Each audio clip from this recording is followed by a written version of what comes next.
आज के इस वीडियो में आपका स्वागत है। और आज मैं कल्याणी स्टील लिमिटेड के शेयर का एनालिसिस करूंगा। कल्याणी स्टील लिमिटेड का 1 डे का चार्ट है और इस शेयर में क्या हुआ था कि पहले बहुत ही ज़्यादा तेज़ी से बढ़ा था, एकदम कंटिन्यूस तेज़ी से बढ़ा था, फिर उतनी ही तेज़ी से गिरा। तो एक तरीके से यहाँ पे थोड़ा अगर आप नवंबर से देखेंगे, नवंबर 2024 से ये इसमें तेज़ी आना शुरू हुई, फिर बाद में एकदम से इसमें कमज़ोरी लाई गई और काफ़ी नीचे आ गया। ये मार्च 2025 तक ये पूरी जितनी भी तेज़ी आई थी उस पूरी तेज़ी को ये खा गया एक तरीके से, ठीक है। उसमें कमज़ोरी आ गई, ठीक है। तो अब क्या था, इसके लिए ये वाला लेवल एक इम्पॉर्टेंट लेवल था, सपोर्ट लेवल था ये वाला। और इस लेवल के एक आध बार ही नीचे गया है, हमेशा इसके ऊपर ही रहा है। तो एज लॉन्ग एज ये शेयर इस लेवल के ऊपर है, क्योंकि देखिए इसने यहाँ पे सपोर्ट लिया, यहाँ पे लिया, यहाँ पे लिया है, यहाँ पे भी एक आध बार लिया है, और यहाँ पे भले सपोर्ट तोड़ा था लेकिन वापस से इसके अंदर आ गया। तो एक इम्पॉर्टेंट लेवल है और इसके ऊपर ही रहा है शेयर, और ये शेयर इसके ऊपर रहा है तो इसलिए इसमें आज तेज़ी भी दिखाई है, क्योंकि इसने सपोर्ट लेवल को काफ़ी सीरियसली लिया है।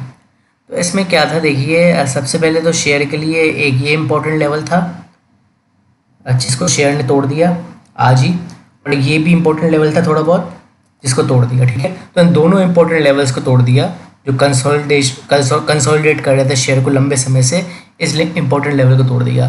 तो इसमें एक बुलिश कैंडल का ब्रेकआउट हुआ है, और जो ब्रेकआउट हुआ है बहुत ही ज़्यादा हाई वॉल्यूम्स के साथ हुआ है। ये 3.97 मिलियन, मतलब करीब करीब 4 मिलियन के वॉल्यूम है इस कैंडल के। वैसे शेयर के अगर आप वॉल्यूम देखेंगे तो बहुत ही ज़्यादा कम, 24-25 हज़ार, 28 हज़ार, 30 हज़ार, 40 हज़ार, 45 हज़ार, कभी कभी 80 हज़ार वगैरह आपको देखने को मिल जाएगा, 70-80 हज़ार। लेकिन आमतौर पर जो है ये लाख रुपए से भी कम रहते हैं इसके वॉल्यूम। और आज देखिए कितने ज़्यादा हाई वॉल्यूम, 3.97 मिलियन के आसपास वॉल्यूम है। तो बहुत ही ज़्यादा हाई वॉल्यूम से इसमें तेज़ी आई, और जो है इसने हाई बनाया था 959.40 का, क्लोजिंग हुई है 904.50 और 12% की तेज़ी पर बंद हुआ है। वैसे और भी ज़्यादा ऊपर गया था, आप देखिए, मतलब इसकी क्लोजिंग तो 904 के आसपास हुई है, लेकिन 960 तक गया था। लेकिन जैसा कि आपको पता है बाद में क्या हुआ कि आज मेटल सेक्टर में थोड़ी कमज़ोरी आई थी। निफ्टी मेटल का इंडेक्स जाके देखें आप, तो मेटल सेक्टर में ओवरऑल कमज़ोरी आई थी, तो इस वजह से इसमें भी थोड़ी कमज़ोरी आ गई, सेलिंग आ गई, और फिर मार्केट भी ओवरऑल पॉजिटिव तो था नहीं, तो इसलिए, नहीं तो ये बढ़ा ही रहता, 950-960 के आसपास ही बंद होता। लेकिन वो मेटल सेक्टर में सेलिंग प्रेशर की वजह से इसके भी थोड़े सेंटिमेंट्स ख़राब हो गए और ओवरऑल मार्केट तो नीचे था ही। तो अब क्या करना है, देखिए ये वॉल्यूम तो काफ़ी बड़े वॉल्यूम है, लेकिन इसका ये मतलब नहीं है कि इसकी फुल गारंटी है कि शेयर बढ़ेगा ही बढ़ेगा। इसमें प्रॉफिट बुकिंग भी आ सकती है, और अगर आपने इसको गलत प्राइस पे बाय कर लिया या फिर गलत प्राइस पे होल्ड करे रखा तो आप इस प्रॉफिट बुकिंग में फंस जाएंगे, और प्रॉफिट बुकिंग ज़्यादा लंबी आई तो एक बड़ा पुल बैक हो सकता है वापस इस रेंज के अंदर ही, कंसोलिडेशन के अंदर वापस से चला जाए शेयर। तो ऐसे में आपका पैसा फंस जाएगा।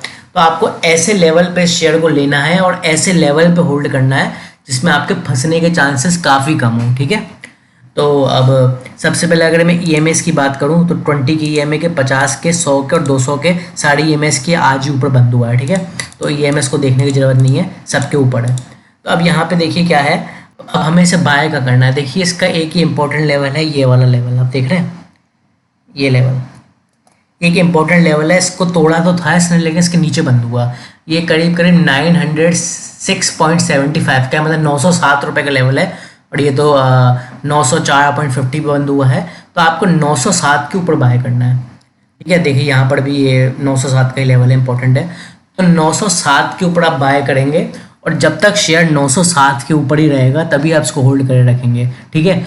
तो 907 से अगर नीचे ज़्यादा है तो ज़्यादा से ज़्यादा 905 तक होल्ड करे रख सकते हैं। 905 के बाद तो बिल्कुल भी होल्ड ना करें, और 900 से नीचे तो मतलब ही नहीं है, सेंटीमेंट से ख़राब हो जाएंगे। तो 907 के ऊपर आए तो आप बाइंग कर सकते हैं। आपका जो अगला लेवल होगा सबसे पहले 900 करीब करीब 40 के आसपास होगा, 940 के बाद इस वाली कैंडल की हाई को तोड़ने की कोशिश करेगा, जो कि होगा 960 का लेवल अप्रॉक्स, ठीक है। फिर 960 के बाद अगर इस वाली कैंडल का हाई टूटा तो इसमें फर्दर तेज़ी देखने को मिलेगी आपको। पहले राउंड फिगर के 1000 रुपये के लेवल पे पहुंचेगा, और 1000 के लेवल के बाद 1030 के लेवल पे, ठीक है। तो ये 1030, 1035 यहाँ तक जा सकता है, 907 के ऊपर गया और उसके ऊपर ही रहा तो, ठीक है। तो आप मेरे बताए उस लेवल्स का खास ख्याल रखिए।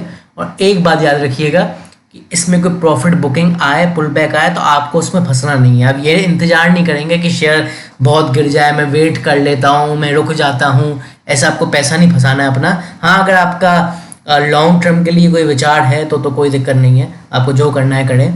लेकिन अगर पोजिशनल ट्रेड की बात करूँ मैं, तो आपको 907 के ऊपर ही लेना है और उसके ऊपर ही होल्ड करना है सिर्फ, ठीक है। तो आज के इस वीडियो में इतना था, थैंक यू।